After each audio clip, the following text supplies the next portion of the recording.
Alright, y'all, DJ Disco Wiz in the house, baby. First Latino hip-hop DJ ever in the game. Pioneer icon in this business.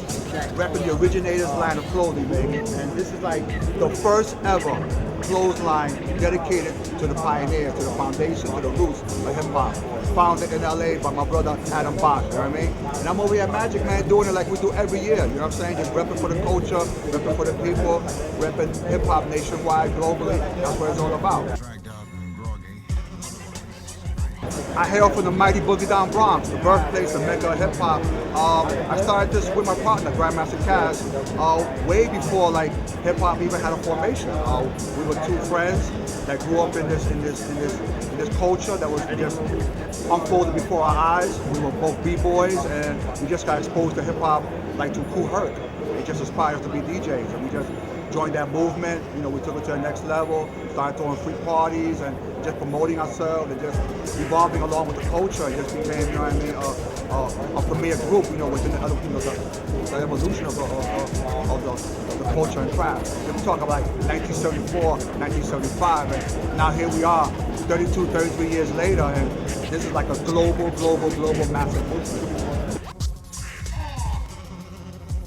Let me tell you, man, fashion's always been a part of hip hop, man. Fashion's always been, actually, fashion is one of the main elements of hip hop, because when we were kids in the hood trying to, like, you know what I mean, stand out and just unite ourselves and be, you know what I'm saying, about something different, it was about the clothes. It was about how you wore the clothes that were different from everybody else. You know what I mean? Just the aesthetics of our environment just set that for us. And just the way we talk, the way we walk, the way we wore something. It could be just a set clothes, but just the way we wore it and the way we flipped it made it uniquely to us. Well, the roots, man, is based on peace, love, and unity, man.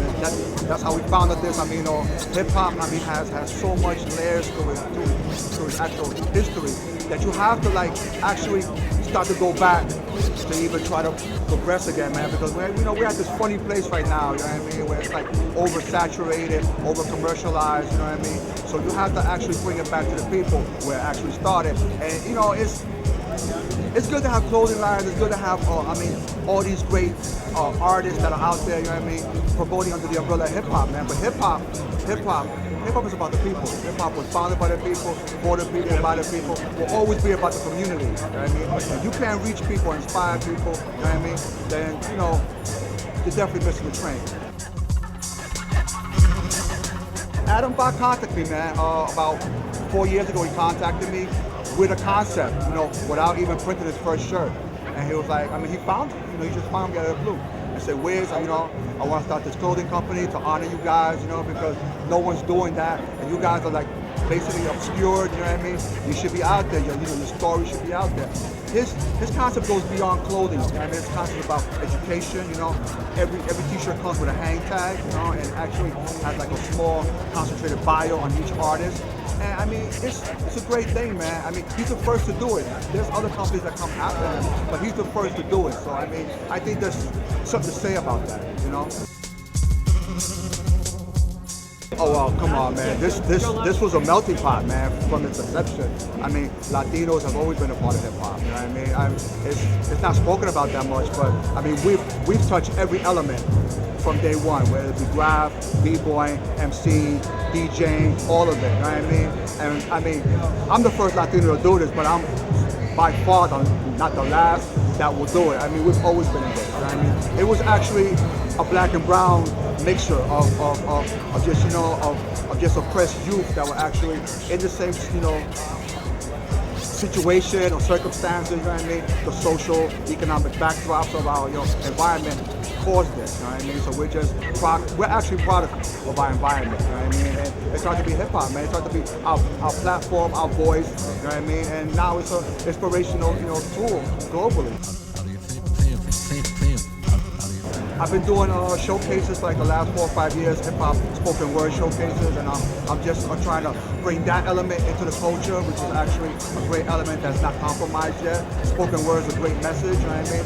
It's actually more structured than what's going on right now in commercialized hip hop or rap or whatever you want to call it. So I'm doing that. A couple of movies, One Love, a documentary about Joe Counts, Ernie Conacoli, and Jamel Shabazz, done by Paul Rodriguez, and it's great, man. It's actually the first documentary about the film, about actually the documentation of hip hop, which is photography. So no one's done that yet. He did that. It's a great story. Without that, I mean, this history's up for interpretation. You know what I mean? Anybody can come out and just snatch this history. But you know, we were conscious enough to actually hang out to our flyers, photograph ourselves. You know what I mean? All that stuff. It actually, it actually cements our history well. You know what I mean? Hip hop right now, I mean, you know, it's in a weird place, man. But people try to put everything under hip hop umbrella, but it's not hip hop. You know what I mean? We know that. We could talk forever about, you know, the corporate, you know what I'm saying, stranglehold that they have on it. But, you know what I'm saying, real hip hop still lives. Grassroots organizations around the world still pump that out. You know what I mean? The message is the most important thing. Brothers like Africa Bambaataa that's still out there. He built this into a worldwide movement, and he's still doing it. You know what I mean? We still do things together. Grandmaster Cass still does stuff. He does hush tours and so forth. I mean, we're all doing things actually in different facets, but all for the same common goal. Like we did back in the day, man. It was always a collective effort. You know what I mean? And it's still being done. And I'm surrounding myself around a lot of young up and coming indie artists and underground artists. That, I mean, that's the next progression. I mean, those are the kids that I'm actually handing this down to, because that's what's important. You know what I mean? Our job is done. I'm in the books. I'm in the museum. You know what I mean? I could drop there right now, and you know what I mean? I left a legacy, but those are the kids that need to be inspired by us. You know what I mean? So they can take this to the next level, because that's what it's all about. Hip hop ain't going nowhere, man. When people talk about hip hop is there, no, that's just marketing, dude. That's just marketing. You know what I'm saying? Hip hop is alive and well and better than ever, because I mean, it's stuff like this that wasn't around 5 years ago. You know what I mean? The clothing line, all those things, to actually honor the history. So I mean, we're in a good place right now. I'm very happy to be a part of it.